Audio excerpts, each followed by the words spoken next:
রব্বুল আলামিন বলবেন, মালাকুল মাউত কেঁদো না, এটাই দুনিয়ার বিধান, আমি আল্লাহর দেয়া বিধান, এটাই জন্মালেই মরতে হয়। যাও, জান্নাত জাহান্নামের মাঝখানে একটা জায়গা আছে, জায়গাটার নাম হলো আরাফ। এই আরাফের মধ্যখানে যে দাঁড়াও, ওখানে যে মালাকুল মাউত কাঁপতে থাকবে। মালাকুল মাউত বলবে, আল্লাহ, সৃষ্টির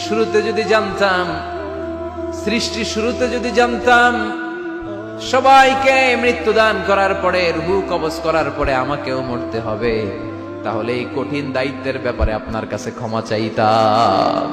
আজকে আমারও যে ভাগ্য বরণ করে নিতে হবে সৃষ্টির শুরুতে, আমি এটা কল্পনাই করতে পারিনি। আল্লাহ বলবেন, নো টক, মত ইয়া মালাকাল মাউত, মরে যা, মরে যাও। বলার সাথে সাথে মালাকুল মাউত এক বিকট চিৎকার হাঁকিয়ে মরে যাবে। মালাকুল মাউতের চিৎকারটা সেদিন এত ভয়ঙ্কর হবে, বিষ্ণু ঈসা ইসলাম বলেন, ওই চিৎকারের আওয়াজ যদি পৃথিবীর মানুষেরা কান দিয়ে শুনতে পেত, তাহলে কিয়ামত সংগঠিত হওয়ার জন্য আলাদা করে ইসরাফিলের সিঙ্গার প্রয়োজন হতো না। ওই চিৎকারের আওয়াজে প্রতিটা মানুষ কানের পর্দা ফেটে ওই জায়গায় লাশ হয়ে পড়ে যেত। এবার ডানে বায়ে সামনে পেছনে উপরে নিচে কেউ নাই, একজন ছাড়া, জোরে বলতে হবে, তিনি কে? আল্লাহ তখন পৃথিবীকে একটা ডাক দিবেন, বলবেন, ইয়া দুনিয়া আইনা আনহারুকি, এই পৃথিবী তোর নদীগুলো কোথায়?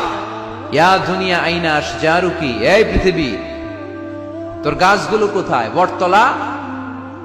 ইয়া দুনিয়া আইনাল জিবাল, তোর বড় বড় মাউন্ট এভারেস্ট পাহাড়, আলাস্কা পর্বতমালা, আলপস পর্বতমালা, এগুলো কোথায়?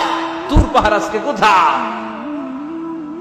ইয়া দুনিয়া আইনাল মুলুক, রাজা বাদশারা কোথায়, যারা ক্ষমতার দাপটে পা জমিনে ফেলতে চাইতো না?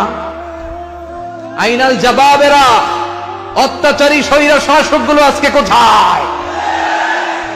কোথায় আজকে? কোনো আওয়াজ নাই। আল্লাহ তখন হুঙ্কার দিয়ে বলবেন, লিমানিল মুলকুল ইয়াউম, who belongs the kingdom today. আল্লাহ চিৎকার দিয়ে বলবেন, আজকে ক্ষমতা কার? আওয়াজ করে বলেন, সেদিন ক্ষমতা কার?